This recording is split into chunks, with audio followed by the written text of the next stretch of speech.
Oh, let's get more Dua. I love her. To fly a rocket ship, you need to be. But we're getting right now a commercial, so thank you, Dee. Oh, there's Tom Lenk. Let's have him come in. Hi, Angela.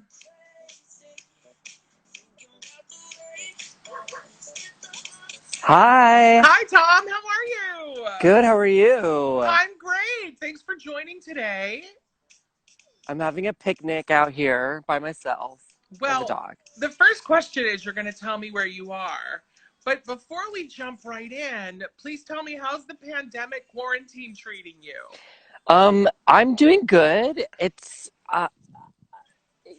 my schedule has not changed much because I'm used to the sort of staying at home all day and waiting for the phone to ring. So there's not a huge difference, but yeah, no, I'm doing okay. I decided to come up here so I could be able to help my parents, and so I've been quarantining in the garage over here, which is it's more of a barn actually, but there's a room in there that they built as like the man cave when I was in high school. Mm-hmm. So just to be safe, I have one more day and then I get to go into the main house. But I've been climbing through a window to use the bathroom.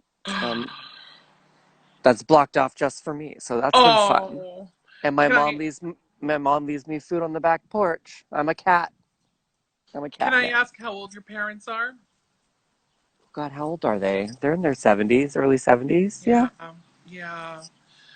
Well, as they say, I'm from the Northeast. As they say, there, you're a good egg for going home and taking care of your parents. So, Oh yeah. I just want to be. I mean, I've done not. The only thing I've really done has just been go to the grocery store for them. They haven't really needed much help yet. So yeah, good, good, good. Well, and it's yeah. also taking care of yourself during a time like this, right? To take care of others. It's all reciprocal like Yes. that. So, Yes. And if I'm being honest, it's very relaxing out here. I'm sort of the area that I'm from is a little bit suburban meets little farm area, so mm, it's very relaxing. I love that. Well, that's the first Yeah. question. So we'll get started. Tom Lang, thanks so much for joining Jim Lanahan and Friends. Here's your theme music. Yay! Oh, you have a theme song? You picked this one yourself. I love that you Down picked on this my song. I'll tell you why. I had just done the ninth grade production of Meet Me in St. Louis at my junior high school in upstate New York. And I was at a cast party at the Pizza Hut, and someone put this on, and I was like, this. Oh, it's the new Madonna. And I went into a full gay panic for the first time ever listening to this song at the Pizza Hut in upstate New York. It's like one of my first moments where I was like, oh, I'm gayer than gay. Super gay. It's Madonna's fault. now I so like oh God, it's such a good song. Here's why it's a great, perfect song. Is that it takes you on a journey, it tells you a story. Um, the tempo changes. I mean, come on. The part that it starts out with the without the Yeah. drums in, and then the drums kick in, and they're like, "Gah, gah, gah, gah, gah, gah, gah, Uh, gah, gah, gah." yeah. And it doesn't seem like it's a dance song, but it is a dance song. You just want to dance when you hear that song. Yeah. Yeah. And how about like it's giving you a hint of gospel, right? And then it's like, oh, now I'm a pop song. Oh, wait. Now there's a black woman wailing a chorus at the end. Like it gives you everything you want. Well, yeah, she was like, clearly she was not afraid to be upstaged by her black female backup singer. What's her name? Nikki Harris. Nikki Harris. Uh, I mean, in some ways, well, we all know Madonna has stolen many a culture and many something that wasn't hers to begin with and made it hers. So yes, she did steal gospel music for this one. Yeah. Uh, but it's so also she didn't necessarily steal it. Her producers, right? I don't know who Mhm. produced this. Who really made this song? Yeah. Probably somebody at Warner Brothers, right? She was on Warner Chapel back then. Because she didn't write this song. I Yeah. wish I wish Madonna would have whoever wrote this song write her some new Yeah. songs. Sire Records, which was under the Warner brand. Interesting. All right. Well, here we go. Question number one. Okay. What's your name? Where did you grow up? And where do you live now? My name is Thomas Lenk. What was the question? Sorry, I already forgot. Where did you grow up? And Oh, where do you here. live I now? grew up in this very spot in this yard. So That's that's isn't that amazing. weird? I'm back here. I live in West Hollywood normally, but I had just moved out of my place in February before this all started. So I picked the perfect time to not be paying rent somewhere. So Amazing. yeah, yeah. So when all this is said and done, I'll be moving back to somewhere around WeHo adjacent, I guess. I love that. Question And number. yeah, Oh, go ahead. Go ahead. and yeah, I grew up. I grew up here in Camarillo, California, which is where the outlet malls are. Wait, Just like, I bought this shirt at the Polo in Camarillo at the Outlet of Mall. course you did. Of course you did. Yeah, that outlet mall was not even a what's that phrase? A blink of an eye? No, whatever. That it was not around when I was younger. It didn't Mm. get built till like right after high school. But I did Mm-hmm. work there a couple times. I Oh, worked I worked at a store called the Leather Loft. It was a place where ladies and mostly ladies bought handbags and leather jackets. I know it sounds kind of kinky, but it wasn't. And there was a CD store that's now now long gone. But yeah, that's where I'm from. oh my gosh, I love Camarillo. I go there often. My mom often ends up in a rehab in Camarillo. So, I live way down by LAX. So for me to get to Camarillo, it's like 9 days, two donkeys, and a wagon. But when I get there, I make a whole day of it Yeah, you got in to the make a outlets.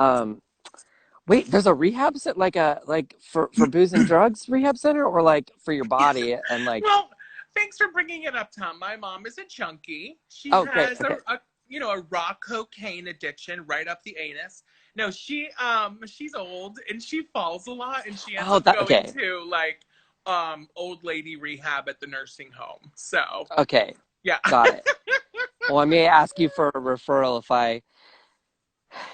I just stop exercising altogether and just need someone to as I've really just let it all go, you guys. I'm not in any way. I did two at home workouts and then I'm like, nope, just gonna let it go. Did I just see a dog run by you? Yeah, that's Lucy. That's my daughter Lucy. Oh, Lucy. So she was a city dog. I got her at the Pound, the East Valley Shelter in LA. Mm. And she's mostly been a city dog, but she's loving having grass and a yard. I bought her one of those chuck it things, and I throw the ball like all the way out to the back. Yeah. She's doing a no. She's doing a you don't want to see. Well, it's Lucy. I did a no earlier today, so I hear you, sister. Question number two. Okay, By the way, there is a sound gong effect, gong. but you didn't hear it on the first one because Oh, it's the I had a SVU sound technical effect. difficulty. Yeah, yeah, yeah. Okay, But okay. here it is again. I'll give it to you double. Question number two.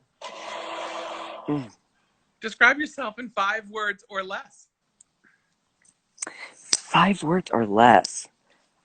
I love a bargain. That's awesome. I What's don't the know. best bargain you've gotten lately? Oh, I thought you said parking. I'm like, well, I got a really great parking spot today. Oh, I did. I went to the grocery store. I went, was it 2 weeks ago? I went to the grocery store today. Very exciting. Bargain I got lately. Oh, well, everything. Today I went the the grocery store close to my parents' house is the grocery outlet, and at the if you save over $100, they like ring a bell and say a thing and make an announcement over the loudspeaker. So today at the grocery outlet, I saved over $230. Wait, what? It's the best, but it's like basically they like all the stuff that people don't buy from Whole Foods, I think, ends up there. And I was like, yes, I'll take one of these, one of those. Fruit Loops with marshmallows. No, I didn't get those. I wanted to though. How much did you spend to save 230 bucks? About $230. Oh my God, that's amazing. Well, I loaded up for my family. I was like, I've got to get them a bunch of stuff to freeze so we don't have Yeah, to come here very often. yeah. Like, let me tell you, Camarillo has it all. All the outlets, every outlet you need, food Honestly, outlet, I might move clothes. back. I might move back here full time. You can park anywhere. There's no street sweeping, so that I don't get a ticket Mhm. every week on a Thursday morning. JK, Yeah. JK. I love it up there. I love Ventura County. The only trick is, if you do what you do and you need to like go to two auditions in a day, getting Yeah, around is such a that's hassle true. in LA. Yeah, it does take usually like when I drove up here after quarantine and started, and it took me 40 minutes with no traffic. It was the fastest I've ever gone, and like normally it takes at least an hour and a half. So Yeah, it's a bit of a schlep. yeah. But it's beautiful. It's beautiful. All right, question number 3. How did you and I meet? This is a trick question. Have we? Okay, I've met you through Stephanie Laughing through this, but That's correct. Yes. have we met in person before? Here's a situation. Do we meet at one of her like birthday parties on the roof of oh, what's that spot next to the Formosa Cafe? You no, but oh my God, that's a specific reference that I can get behind. The Formosa Cafe. I Yeah. thought they closed it, and then turns out they just redid it, and now it's open again. Well, Mm-hmm. not Totally. now, Well, not but right now. Yeah, yeah, yeah. yeah. Yeah, totally. No, I actually, Stephanie doesn't even know this. Like, yeah, we met today through my executive producer, Stephanie Laffin. She makes me say the full title every time, or she beats me behind like, she'll just beat me. She'll sneak up behind me. So, executive producer, EPSL, she introduced us today and hooked this up. But I've actually seen you in shows before because when she Oh, mentioned me to you, I was like, oh, Rock of Ages. Like I knew that instantly. Like I knew who you were oh, through okay. specific theater references because I worked on Broadway shows for 20 years. So, but we've never actually met in Oh, purse. Although sad. we have like we should talk when it's less boring for people watching us. Like 25 mutuals because I have a lot of Rock of Ages. Yeah, Oh, okay, got it. Got it. got it. Yeah, you were Franz, right? Yes, I originated. I'm pointing my foot. I orig. I leg up. I originated the role in Los Angeles where we started it, and then I didn't do. I didn't know I should have said yes to the off Broadway, so I didn't do that. So then I didn't get to do the original of Broadway. But then I replaced the guy who replaced me. Pow. I love that. Was that Wesley? Yes, Yeah, yes. yeah. I ended up seeing Wesley. I wish I saw Tom Lenk, but it's cool. Oh, well, Next time when we recreate it in your yard in Camarillo. yeah.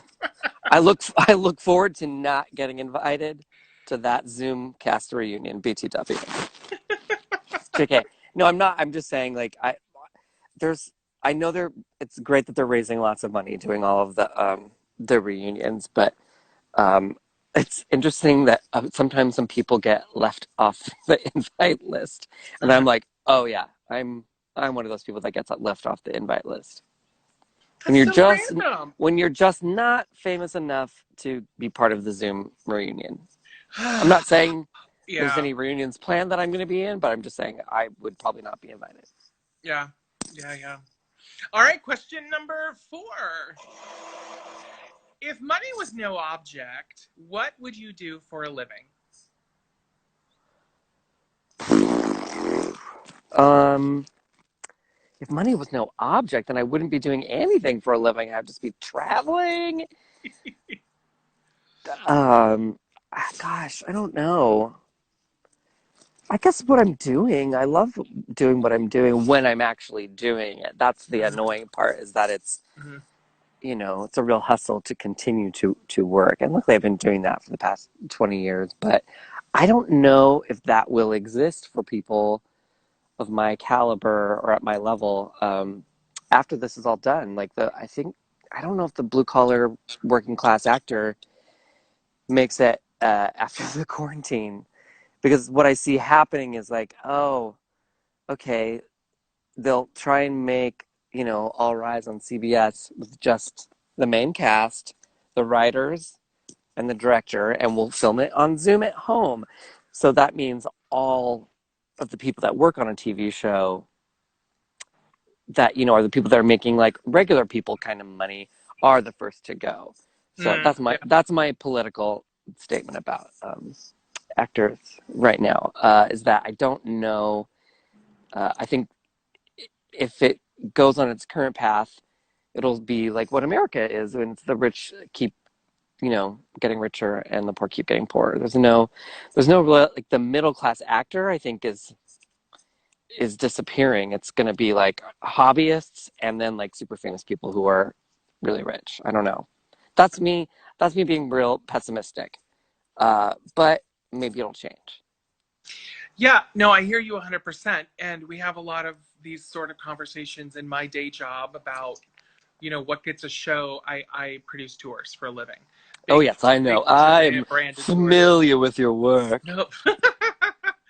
Well, but even the small shows we do though, like what gets a show out the door? And 9 times out of 10, it's some sort of brand, or it's a person with a brand, or and it's so there is this like level that gets the show out, and then it's like, but who are the middle people? And those are the people I've worked with for 20 years on Broadway tours. Those are my favorite people. We call them gypsies, as you know, and it's Yes. like, and I do worry about it, but the economy of our business mandates that those people are at least part of it. Otherwise, you just have one person shows, right? So things Yeah. have to Yeah. come around, but it's all about, I think, how you reach those people and keep them working in a way that's viable. Well, as I was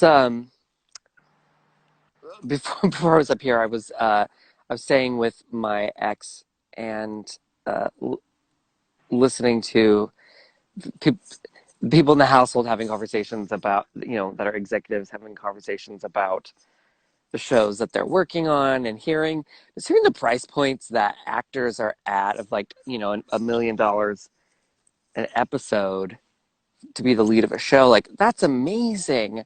And wouldn't it be amazing if you are that person? But it seems to me that it got to a point that, when the Friends got to $1 million, it kind of $1 million an episode.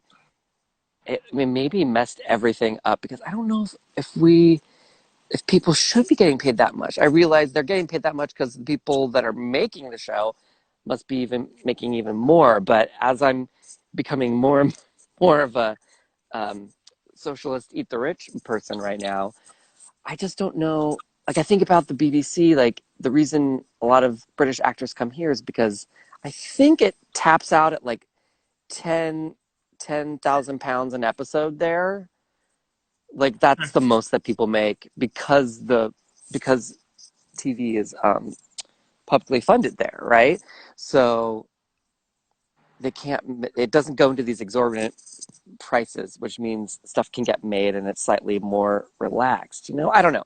Anyway, so I just feel like maybe it's time for, um, instead of, who's an example of this getting like 20 million per movie these days? I don't know.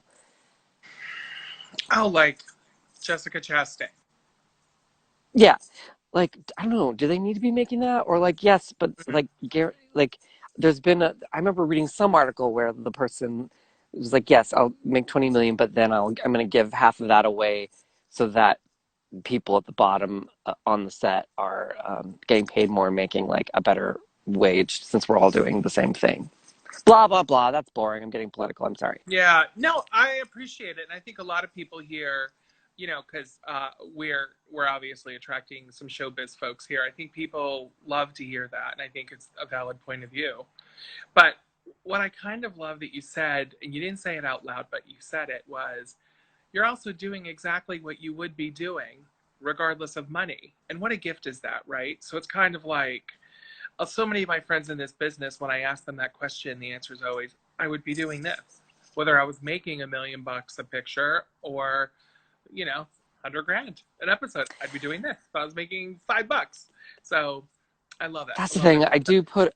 I have, when I think about it too, in the if you asked me last year, or the year before, while I was doing the Tilda Swinton show, somebody asked me, and I said, you know what, I will keep doing the show even if I do it for free, because nothing like we had one of our first shows. I do this show called Tilda Swinton Answers an Ad on Craigslist, and I play Tilda Swinton, and it's a very sort of like she's kind of a Mary Poppins character, and she comes in and fixes this guy's life. And the guy that wrote it is my friend Byron, who he just his first book is coming out, and it's a fictional account of him working for Carrie Fisher as her assistant.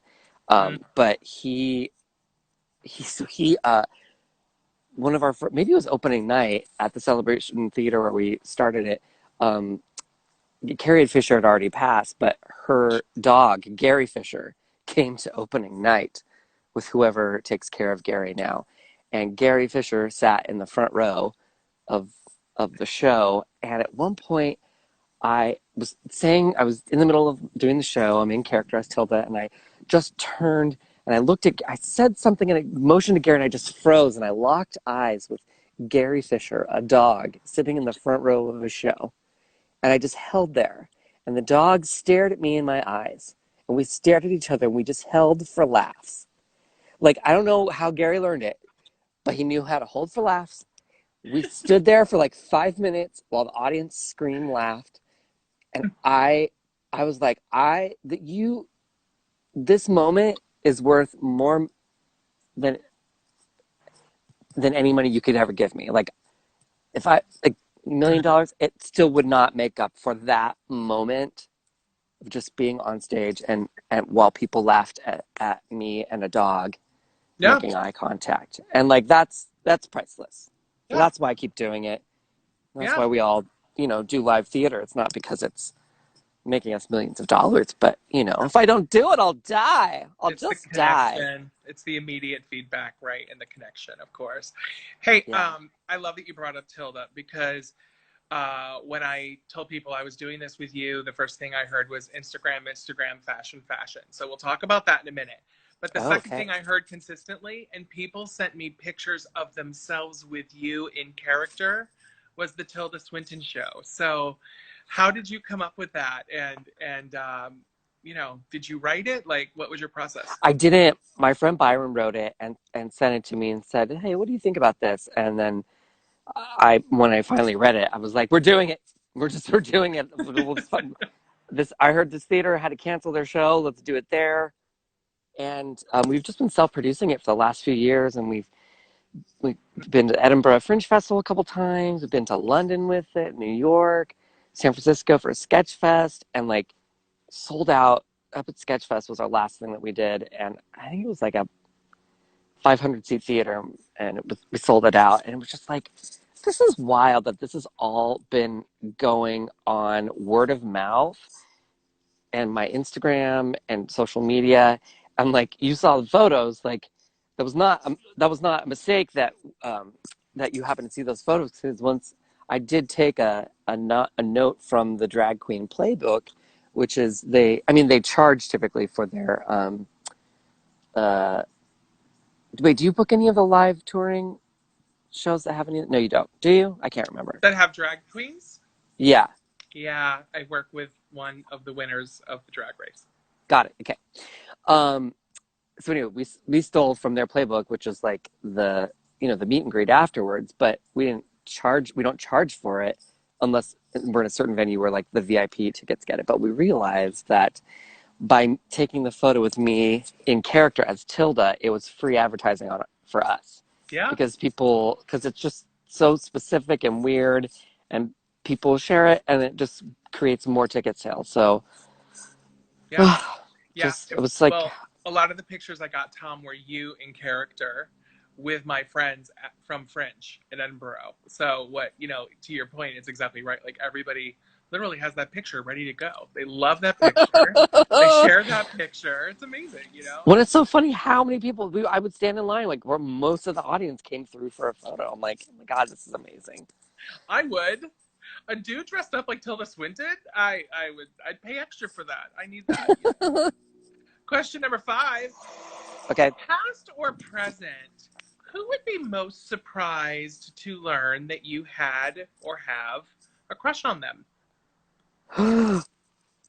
Oh, I know you gave me these questions ahead of time, and I looked at them and then I forgot about them. Past or present would be surprised that I have a crush on them. Hmm. Who that I've met? Is that what specifically that I've met them? I think, my crushes are stronger on people I've met, but Okay. I mean, I have a full sexual need to be with Gavin Newsom. I've never Oh met my god, I him, was just you gonna know? say, when I read his tweet this morning, I was just like, oh my god, Yeah. my love for you right now is so very deep, so very sexual. His Batman voice. Um, okay, no, but someone who I've met. Oh, Stephanie Laughlin's gonna love this one. Bradley Whitford. Oh, that's a good one. Now, I used to have a podcast and a sketch comedy group. And we were called Strangely Attractive, and we would talk about stuff that people we found strangely attractive. And he's at the top of my list of that because he's not, and this isn't demeaning in any way. He's not Brad Pitt per se. Uh, he's he, but he okay. Now that sounds mean that I just said that. Maybe he thinks he is Brad Pitt. Maybe I think I'm Brad Pitt. No, I'm a realist. I don't. But I, I was in a movie with him. I did Cabin in the Woods with him, and I walked in the trailer, the makeup trailer. Everyone's getting ready, and he happened to be in there.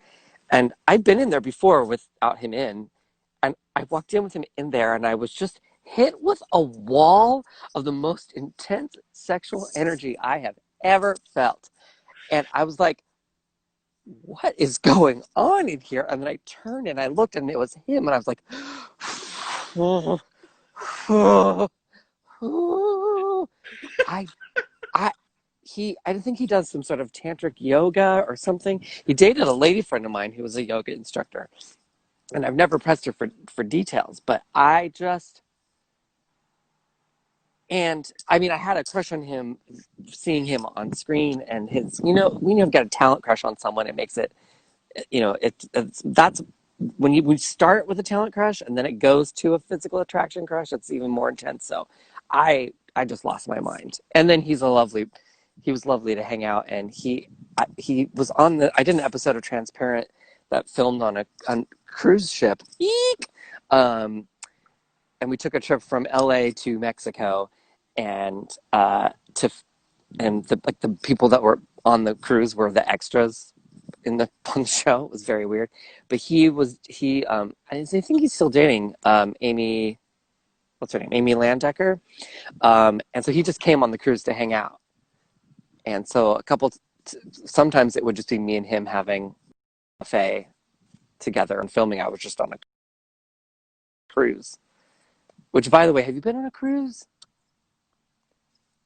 You've been on a cruise? You Oh, like have? oh, like 25 cruises. Yes. Yeah. I don't know. I don't need to ever go on another cruise, was what I Oh, was yeah. left with after that. And now, of course, I'm never going on another cruise. But after that experience, I was like, I don't know if I would do this for fun. Do you know the old actor who was big in the late 80s, early 90s? Her name is Edie McClurg.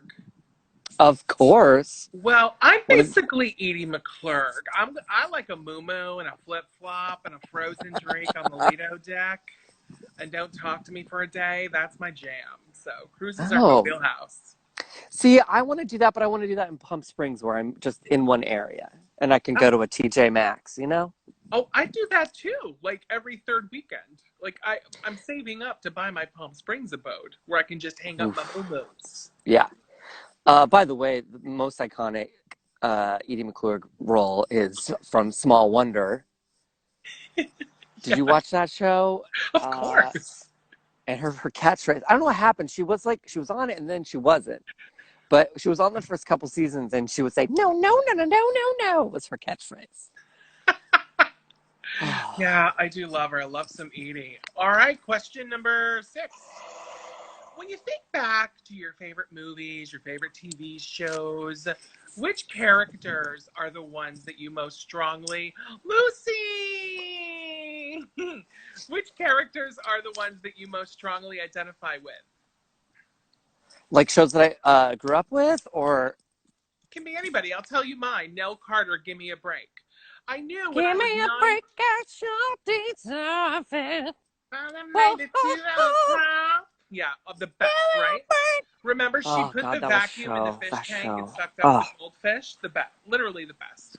that's And a then show. I worked with her as an adult, and it was all over because it wasn't the Nell I grew up with. But growing up, I thought I was a strong black woman. I was 9 years old, again wearing a large flowy dress and a pair of slip-on, maybe like a chunky heel slide. That's who I think I am in my head. Wow, wow. Okay, I'm trying to think. What what was my sort of like a show that I really? Oh God, what was I? Oh, okay, yeah. Um, my family watched. My parents watched Star Trek: The Next Generation. Was it on every like Friday night? And so I ended up Hmm? being a fan of it. So I was really into Jean-Luc Picard, the Oh, captain. yeah. But that also might have been it because I was deeply attracted to him, which I know is for like a preteen or teenager. It's like, wow, you were just like you were kind of into like Silver Fox, you know. Yeah. Um, but also like his accent. He was clearly into theater. Just yeah, I was really into that.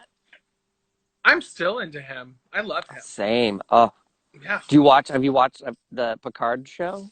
It's really Yeah. good. It's so So good. good, right? Yes. I love it. I love him. I love his real life relationship with Ian McKellen. Ian McKellen. I love It's that they're so great. bros.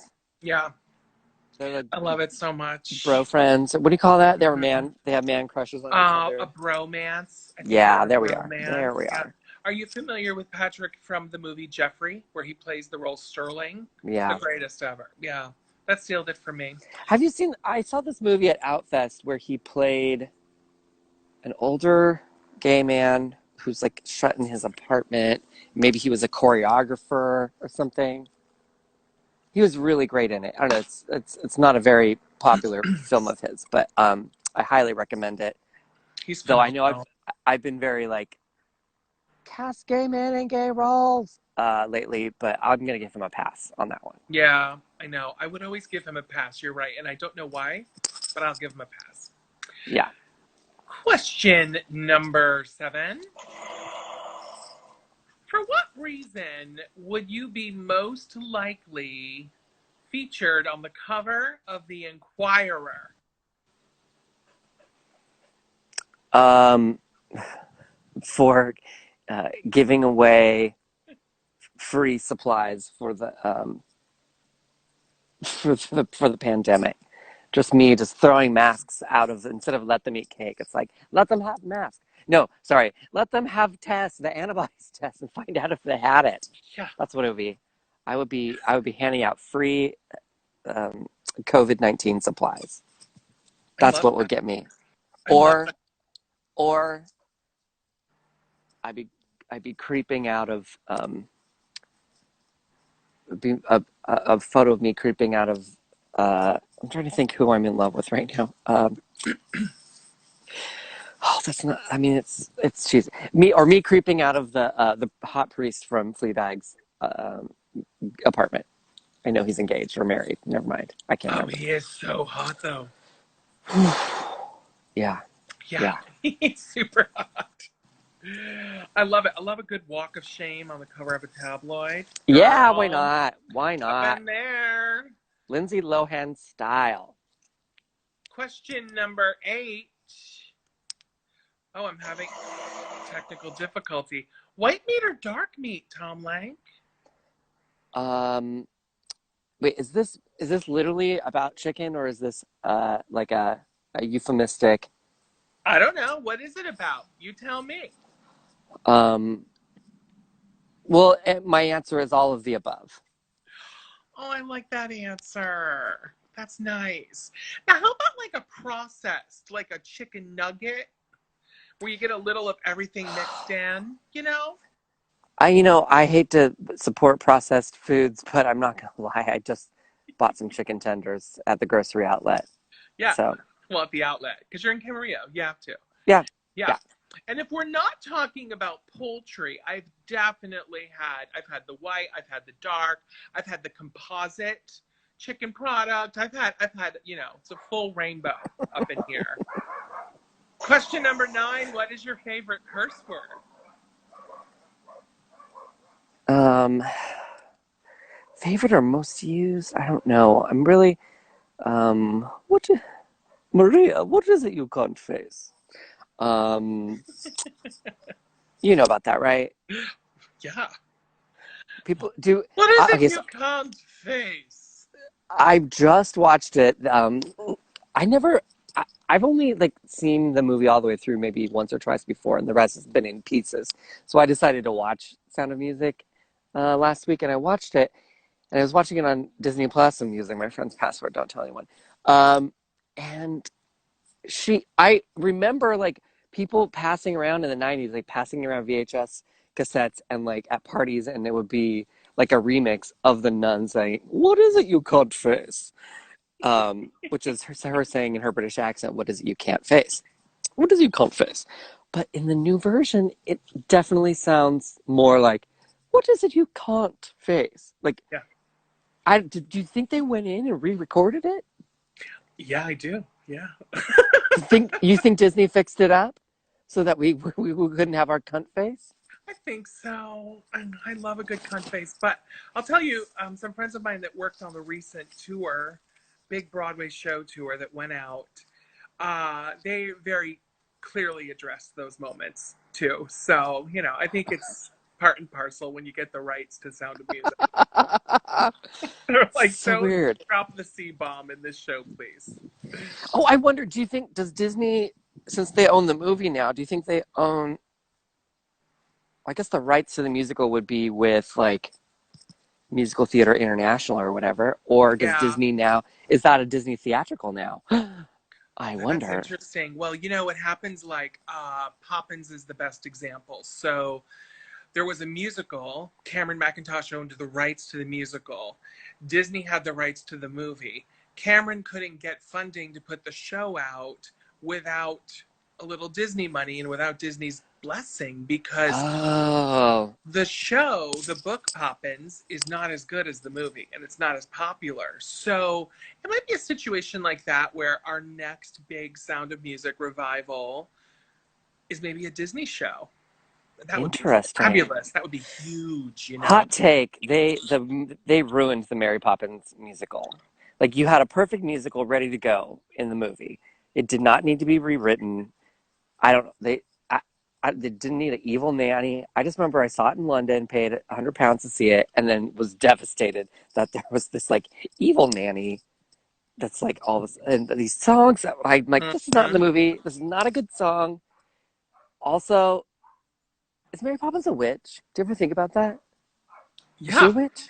No, she's like an evil, in the book, she's like an evil nanny. Like, it's not, the W word doesn't come out, but But like, she's a because wicked. she has magic, right? But it's like Yeah. it's a more subtle magic than say like a Harry Potter because there's no wands or anything. But she's definitely like, does she exist in a world? I haven't read the books, but does she exist in a world of other magical nannies or of other witch people? Like, and is there? And then I just watched Bread Knobs and Broomsticks, which is very interesting because it was so clearly trying to just 15 years later be a Mary Poppins sort of not a knockoff, but they used all the same composers for the music, and they had pretty much follows the same pattern as Mary Poppins, has many of the same stock characters, and just doesn't work uh, as well.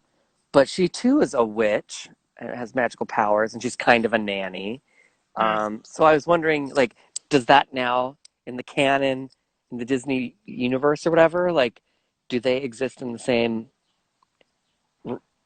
Does wait, what was Angela Lansbury's character's name? Her name is. Oh, have you seen Bed Knobs and Broomsticks lately? I Her name no, is. I don't remember. Her name is like Ermenegilda or oh gosh, I can't think of it. Never mind. Anyway, these are the things I think about. Well, I always assumed that she was like one of a kind nanny. Like there are no other nannies like Mary Poppins and she's magical. But thinking that she came from like a posse of witches is fucking awesome. And that's the show Disney should be producing. Oh my But God, is that? Did we just create like the Wicked from Mary Poppins yeah. verse? Like, Oh you my see Mary, god! you This see is our Mary million Poppins, dollar idea. you see Mary Poppins at like her like nanny school. But okay, also I want to know because she doesn't right the second movie she's the same age, right? So she's magic Yeah. and she doesn't age. How did she get to be 30? Do you just age up to 30 as Mary Poppins or 25 or whatever she's supposed to be and then you stop? Like how does Yeah. that work? Or was she born full grown? Like these are the things I want to know about. Yeah. I that's what the show's about. That's what it's called. Yeah. And it's called like it's not Wicked, it's not it Poppins, it's like it's called like the the umbrella with the parrot head or the evil parrot. because didn't she have that parrot that talks to her? Yeah, Sorry, her yeah, yeah. favorite one I of her have that favorite umbrella. balls Oh, is a dryer, a wool dryer ball. I Okay, love there you go. that. Yeah, I worked on the Mary Poppins show for a long time, and I have about 27 of those parrot umbrellas. And now I live in a place where it never rains. So, Yeah, strong words from perfect, Lanahan. perfect. Really working out well for me. I keep moving them from apartment to apartment in LA, and I have no idea why. So, question number 10. What is the last text you sent today, and who was it to? Oh wait, can I? If I leave this screen, will it? I think we'll lose you. Yeah. So you have to. Oh, I know what it was. The last text I sent, because my brother's dog, who's kind of similar to this dog, is my brother's up north going back to school right now. So he's this that the other dog, Nala, is in my parents' house, but it doesn't like other dogs, or it's never gotten used to them. So we have to slowly introduce the dogs to each other. So right now, as I'm still in quarantine, I'm texting my parents like, "Hey, can you bring the other dog in?" So that when I go out and my dog goes out, that dog goes in. So the last text I sent was, "Hey, can you bring Nala in the house? I'm gonna go outside and sit on the grass and do a podcast." That was the last text I sent I love that. to my mom. Nala, as in Lion King. Yeah, that was yeah, yeah, she came with that name, so you can't change their name. I mean, I guess you could. This dog here was named Paloosa. Lucy, say hi. Say hi, boo boo. Lucy. Oh, she's Her name was gorgeous. Paloosa, which in Spanish means like a dust bunny or a piece of lint, apparently. And so then I started calling her Lucy. I love it. How old was she when you got her? I think she was like 6 or 9 months, they said, when I got her. She was still pretty young. And I've Mm. had her for a year and a half now. I'm dying to get one, especially for quarantine I company. know, they're the best. Which isn't Dying to it great? Like bother. all of the shelters are emptied out, which is so great. It's really great. Yeah, I loved hearing that. And here's the bonus question. Okay. What is your favorite thing about Tom Lenk? Um I it's my favorite it's the my favorite thing and maybe also my worst thing, which is I am a jack of all trades and master of none. I can kind of do a lot of things sort of okay, but I'm not. I haven't mastered any one thing yet. But I'm very handy, and I love to figure stuff out. And I think I figure the thing out, and then I move on once I've figured it out. Because I'm like, okay, yeah, no, moving on. I got that down. But that I have a new skill, and I don't need to invest any more time in it. But it does mean like I do know how to do a bunch of different things. Yeah, totally. That serves you better in the long run, don't you think? Because I know a lot of people that are really brilliant in their area of focus, but in the real world, they fall apart. Like I Yeah, have a yeah, girlfriend who literally can't like walk and be on her phone at the same time. And I'm like, how is it that you're like a CMO at a major bank? How did that happen to you? You know? So yeah. yeah. And I like to think I, um, I'm very aware. I take everything in, and it means that I end up being a very what's the word? Not pragmatic, but I just like as we've been seeing all the out of touch celebrities, you know, sh- showing us their riches and their castle and telling us to stay home while doing so. Yeah. Because they're just not aware. I mean, I think the best example was Ellen talking about how being in her huge mansion in Santa Barbara was like being in prison. She really isn't aware anymore, and I think like I, I'm still like, and I think you and most people that we know, like we know what's up. We're paying attention, and we know. As I just feel like you get to a certain place, and all of a sudden you're in a bubble of not knowing and not paying attention to the world around you. So Hmm. I would never want to get to that point. Yeah, I think If that means I don't uh, end up having a house in Santa Barbara, then so be it. You know? yeah. Yeah, I think that doing what we do for a living, you have to be in tune with people on a lot of different frequencies. That Yes. what we absorb all those frequencies, and that allows you, as fabulous actor, to be able to put those frequencies back out in a believable way because you have an understanding of people on a different level. And I hear you 100%. There's people that sometimes just don't think globally. They don't think holistically. And I often wonder, are you a little bit dumb, or Yes. is Yes, it they just are. that you haven't had the exposure I have over the years, so you're incapable of understanding it? I don't know what it is. I think sometimes when people, maybe when I see a lot in people that have success right away, just straight out the gate, who, maybe didn't have years after high school or college, like struggling and pounding the pavement, who really hit it big, because they were a child actor or whatever, and they just kept going, or they came from a rich family or whatever. They just they never had that point in their life where they just failed all the time. And I think that's where you really figure all that stuff out, Yeah. and where you get a sense of humor. And um, I don't know. I just feel like they either skipped that part or they forgot about it. They forgot they Mhm. had it. I don't know. Well, there's nothing more character building than having to steal your reserve, having to dig deep and survive, right? That's how you learn who you are. So, of Yes. course. Yeah, yeah, yeah.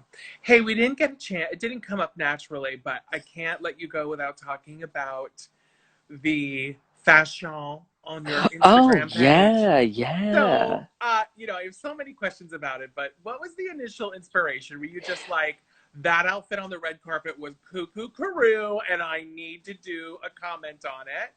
And Yeah, my it just, second question is, have you yes. ever heard from anybody? Oh, yeah. Well, it started from the 2016 Met Gala, and it's exactly what you said. I'm like, these people are all dressed like robots. And then I just started just making it from stuff around the house. And what's funny now is like all of a sudden now it's back. People are doing it. Mm-hmm. They're doing like recreations of artwork. There was just another Vogue article about someone else. Like, this guy started recreating fashion with things from his house. I'm like, okay, Vogue. We remember when I was already been doing that. But all the stories have been told, just not by all the storytellers, so it's fine. And I've actually now I don't need to do it anymore. I just want to judge other people doing it. I'm trying to get a competition show version of it off the ground. Mm-hmm. But yeah, it just was like I was just having fun and being silly, and then it turned into this thing, and I'm like, I'm gonna keep doing this until it turns into a show, and it hasn't yet, but I've gotten kind of as far as I can go at like pitching it to the like top people, so I know I've done as much as I can, and we'll see. I've sort of I haven't been doing it as much lately because, like I said, like my whole thing is like I want to figure out how to do the thing and then kind of move on. Mhm. And now I know how most outfits I look at. I'm like, oh yeah, I know exactly what I would use to make that and how I would do it. So that part of it, the solving of it, has sort of is no longer there for me. But um, I haven't heard from a lot of the people. Like I've become friends with some fashion people because of it, and I got to go. I did this thing for Acne Studios, which is they have a location in West Hollywood. It's a luxury brand out of Sweden, and they had me. I did a post with some cardboard cutouts of myself the other day, and those are left over from that. They hired me to basically make fun of them and make their outfits out of trash, and then I sent them the trash outfits, and then they created cardboard cutouts, and they put them in all their store windows, and they put like the real outfit with on my cutout, and then the fake outfit. So I sent them the garbage outfits, and then they made more garbage outfits. They had to like I was a sculptor or something. They made multiples of my trash outfits and sent them to all the stores. It's Mhm. crazy. Um, and then they sent me to Fashion Week in Paris, and I got to go to a fashion show for the first time. What? And I sat across from Nina Garcia, and I was filming her on my phone, and she looked right at me, and I was like, yes, yes, Project Runway Dreams coming true. And I got friendly with Gwendolyn Christie from Game of Thrones, and I sent her a message to invite her to see the Tilda show in London, and she's like, well, we already had me. They may already be happening, and she came and surprised us at the show, and her friend is Tilda Swinton's stylist, and so they had been messaging me, and I of course had dressed up as her, and so they came to see my show, and afterwards they stayed, and Gwendolyn Christie is so fun and so beautiful and so tall. She is magical. She's magic. That's all I can Yeah, say. yeah. It's otherworldly how gorgeous she is. Um, God, I want you to. I want that show to happen for you. Because I saw you on Busy tonight. With Busy Phillips, Yeah. and you're in New York Times, and like God, something's got to get some traction because that deserves a wider Well, audience for sure. it was interesting. I read an article that was comparing COVID-19 to social memes, and it was saying that social memes spread the same way that viruses do, and they go away similarly once herd immunity is built up and enough people have seen the meme. It sort of goes away and it becomes obsolete. So I've seen that happen, like where like, oh, like all of a sudden I've gone viral, and there's all these articles being written. Everyone's passing around my photos, and so it's sort of gone up and then come down. And I've seen it sort of like, oh, okay, like this is what if any of this was real, because like none of this, like being viral and having followers on Instagram, none of it's real. And I'm not uh I'm not making I've occasionally made some money doing it, but it's not it's not really a tangible thing. And I think if you get caught up in that, I could see how people, like if you were someone who, like a Kim Kardashian or somebody who had millions of followers and then it all went away, you would like have a mental breakdown. But like I'm an adult, it's happened while I'm an adult with fully formed frontal lobes in my brain, so I know how to process it. And so I think it's like, oh great, like it came, and if I had been a very handsome straight person, I think it would already be a TV show. That's my theory. But and it's not yet. Maybe it will be. Who knows? Who cares? But I think it's like, God bless it, and may we all have continue to like make more creative things. Like that's the thing I took away from it, which is like keep being creative, because that's really what it's about. Yeah, Did I just get it'll. real? I just got real It got real. It got new real. But you wave know what? It'll spiritual happen. for you, but. Who cares? It will happen though. It will happen. I think that as a brand it's so smart and it's so creative and people love it obviously. So we are Well, this close to running out of time. Where can everybody okay. find you? Like so obviously at Instagram, Tommy Lank. Where else can they find you on the socials? Just Tommy Lenk on Instagram. I'm at Tom Lenk on Twitter. I know that's confusing, but whatever. That's kind of my main jams right now. It's Twitter and Instagram. I'm on TikTok, but I honestly, I don't. I'm not a teenager. I don't know if I can be bothered. So we'll see. I want to know what's after TikTok. That's where I want to be. Yeah. Well, TikTok is Vine, right? So what will be the next one? You know, Who the knows? kids will Who always have a knows? next one. Yeah. So Tom, this was such a pleasure, and A I can't wait to see pleasure. you in person. We'll have to have dinner with EPSL very soon. Yes, Executive producer please. Stephanie Laffin. And I just want to thank you so much. Have a lovely evening with Lucy. Okay, I will. All right. Bye. Mwah. Have Thanks, fun. Tom. See Have a ya. good night. Bye. Bye.